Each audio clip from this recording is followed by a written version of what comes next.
Leer un comercial no es lo mismo que decir un comercial. Hace algunos años, un operador que sabe mucho de su trabajo e intentando darme una mano para armar un CD de muestra, me sugirió que pusiera en la contratapa de la caja esta leyenda: si tenés una idea, yo te la digo. Esa frase tan simple que leída así ligeramente no tiene demasiado sentido, en realidad encierra una gran verdad y tiene que ver con mi enunciado inicial. Vamos a poner un ejemplo para que se vea más claro. Utilizaré un texto que guardo en mi memoria desde hace años, tomado de un comercial que me tocó hacer a pedido de una agencia de publicidad. Palabras más, palabras menos, decía esto: cuando usted compra un vino, sabe dónde estuvo antes de llegar a la botella.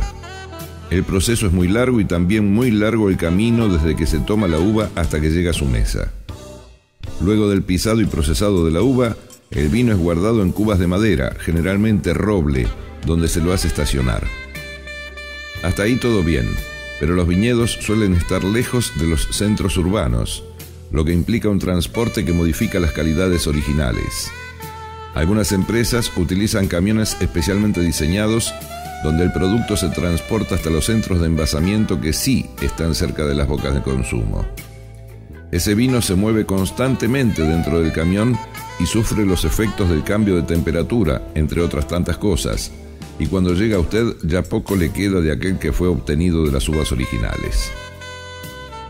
Hasta aquí el texto original, que sigue un poco más, pero que ya no es tan trascendente como el relato que acabo de leer. Recordemos que años atrás las publicidades tenían otros precios y los comerciales llegaban a superar el minuto de extensión.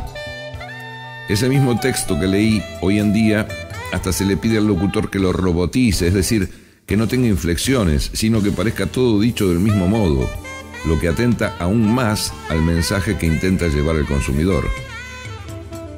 Si en lugar de leerlo tal y como lo he hecho, lo decimos, el contenido resultará en algo que llega más al potencial cliente, ya que se carga de emociones, cosas que hoy están casi ausentes en la publicidad.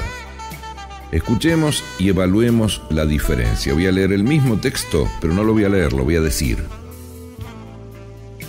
Cuando usted compra un vino, ¿sabe dónde estuvo antes de llegar a la botella? El proceso es muy largo, y también muy largo el camino desde que se toma la uva hasta que llega a su mesa.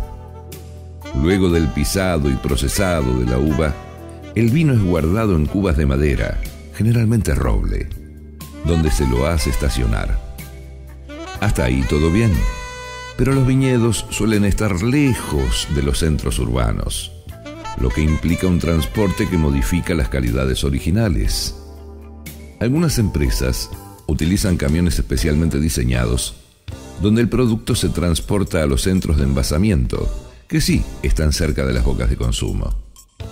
Ese vino se mueve constantemente dentro del camión y sufre los efectos del cambio de temperatura, entre otras tantas cosas.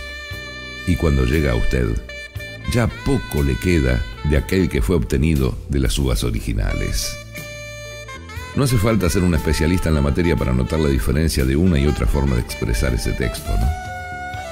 Coincido en que los profesionales son obligados a hacer las cosas tal y como las agencias lo piden, a riesgo de ser reemplazados en el caso de negarse a hacerlo de otro modo.